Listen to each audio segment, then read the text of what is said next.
if you've been watching my videos, you saw my review of the Silverstone SATA M.2 to USB adapters.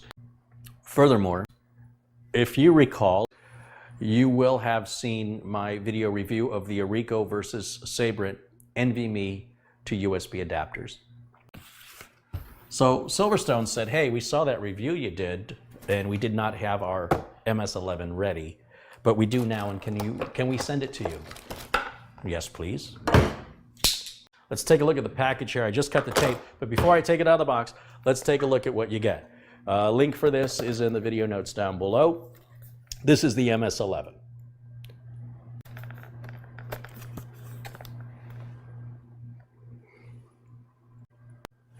One of the things that was eye-opening is as we get to these higher speeds, the quality of the cable becomes critical, because you can have the fast drive and the fast enclosure with the fast USB port on the computer, but then you have a cheap cable and it all goes right down the toilet, and then you'll scratch your head wondering, how did I screw it up? And for that reason, I want to emphasize here in the box the quality of their cables, because they don't see the point in selling you a high-speed device and throwing in a cheap USB cable. Think about it. How's that data getting from here to your PC? It's got to go through the cable. So in the box, we've got our documentation. We've got a tiny little screwdriver. We've got the USB Type A to Type C adapter, bag of tiny screws to go with the tiny screwdriver, and then finally the enclosure itself. Looks like we've got some thermal pads.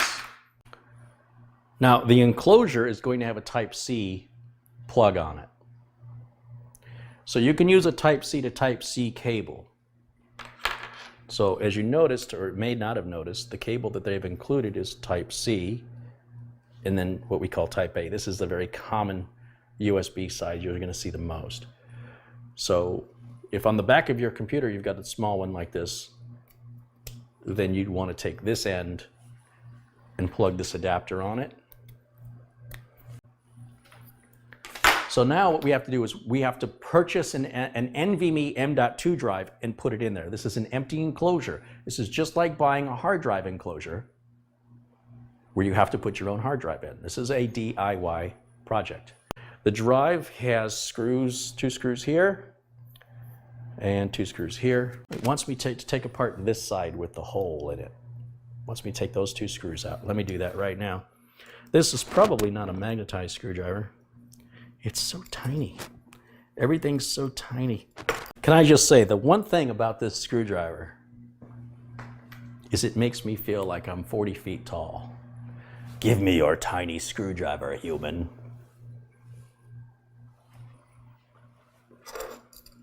Oh, got a screw loose. Found it. That is a tiny screw. And the other one? Why did the other screw? I didn't even untighten the other screw. So be warned about that. Now we're going to take this out. Now, this is what it looks like. Remember how it came out. We don't want to put it back in upside down. Okay, this is the other side. This is the side we need to use. This is the side that's going to hold the M.2 drive in for us. Now, in order for us to get this drive in here, there's going to be a little screw that has to come out of this side. So what I need to do right now is I need to remove the screw that's holding this in with my tiny, tiny screwdriver.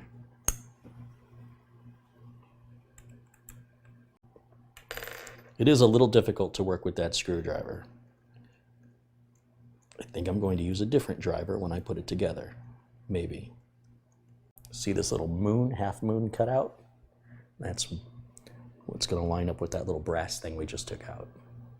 There's a notch cut in the top, and this is what the front of the drive looks like, in case you're curious.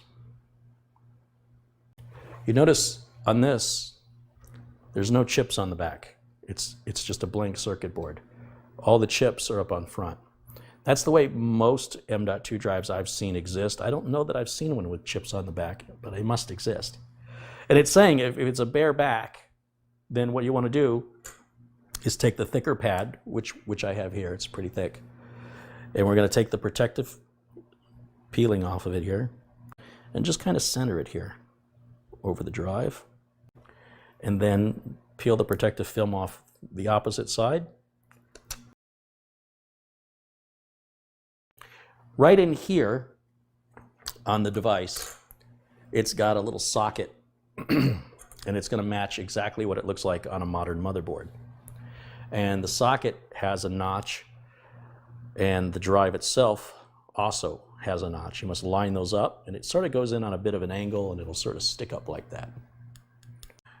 Now we're going to take this brass piece. I'm going to go ahead and seat it inside of that little half moon shape there on the end of this M.2 drive.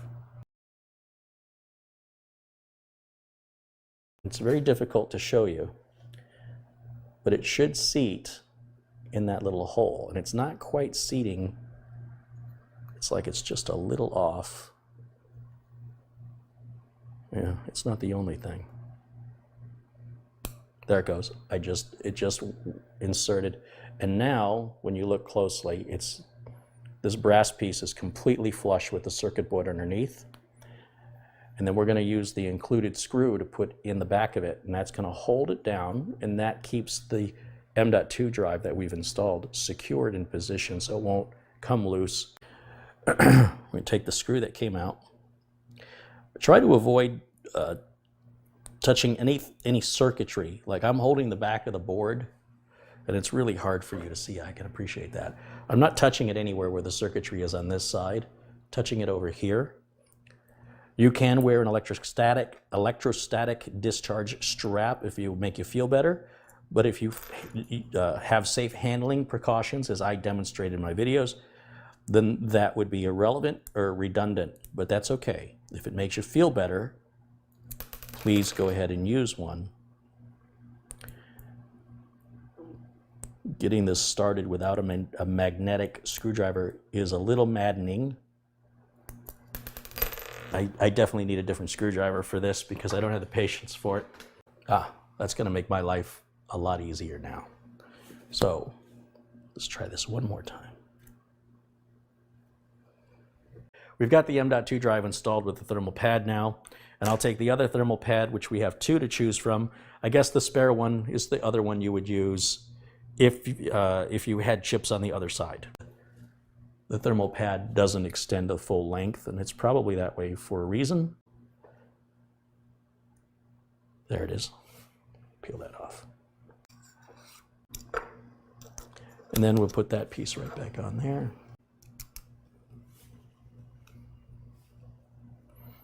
No, it's just not going to tighten. And because it doesn't tighten, if I just push it, it just falls right out. This is not good. But I have another idea. Well, it's not really my idea. It's the brilliance of Silverstone.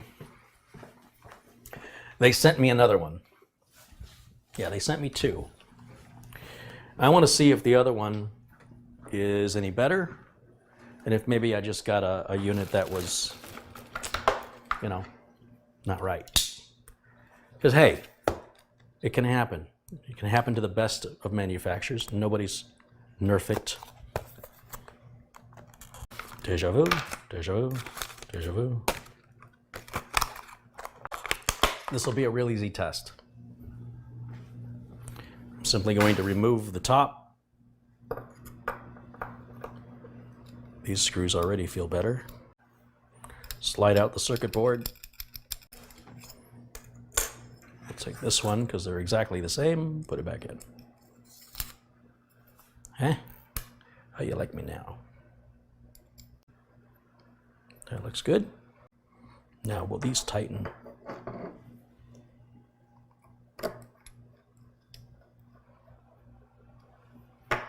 That one's tight. Yes, that worked exactly like it's supposed to. I just had to open the wrong box. Here's my issue. I should not be able to take this circuit board and turn it around. Which way did I have it? As you can see, there's two grooves in there. So with the Silverstone label facing up and the M.2 facing up, well, the M.2 socket, I can slide that in. If I take this out, flip it 180 degrees, with the M.2 now facing down, it still goes in. Doesn't go quite all the way, but what's up with that? So if you're designing this for average ordinary people, if you're not designing this for engineers, how is the end user supposed to remember how it came out? It should only go in one way. There should only be one slot, and these screws should go into holes. They should not go into slots, because the slots simply don't secure the screws, and they're too easily stripped out, as we've witnessed here. So I think they can improve this manufacturing by just a little tiny bit. I think it would make a big difference. If you insist on using the screws, give them proper threaded holes. Don't give me half of a hole. That's all I'm saying. You can quote me on that. Don't give me half of a hole. And while you're thinking about that, let me grab my laptop and we'll run some performance tests and we'll see what kind of numbers we can generate. You should see the blue light on the drive blinking rapidly. And then I can get my hand out of the shot. See what kind of numbers we're going to pull here. So those numbers are consistent with what this laptop has been delivering. I have no doubt that if I plug the unit into a desktop USB 3.1, that it'll perform 1,000. I think it's a limitation here, which I haven't had time to look into, but that's on par with what the other units did. If you go back and look at the testing done with this laptop on the Sabrent and Orico NVMe USB enclosures, they were very similar numbers here. And these are nothing to sneeze at. That's nearly twice as fast. And this capacity is 256 gigs. This is 2,000 gigs. This was $100. That's like $130, $140 complete the way you see it. That's with the drive and the enclosure. So for a few more dollars than this, I have nearly 10 times the storage at nearly twice the speed. What we're dealing with here now is a limitation of basically of the technology. It doesn't really matter who makes the enclosure, it doesn't really matter who makes the drive you select. It's all about capacity. You're gonna see the same performance numbers regardless if you can meet that USB 3.1 Gen 2 requirement, which only the latest motherboards and laptops support. So then the question becomes, why would you pick one manufacturer over another? Price, the ease of getting it in and out, getting the drive installed, and the support if you need it, warranty, length of warranty, quality of the cable. Silverstone traditionally hits these marks time after time after time. And every once in a while, I get a product where I'm like, oh, so close. But I feel like we're there. We're just close. But all fairness, this is a brand new product. I hope Silverstone addresses my concerns with a revision and will mail me an updated version that addresses it so that I can follow up this review. So that's it for me for now. Thank you guys once again for joining. I will see you all again very, very soon. Until then, bye for now.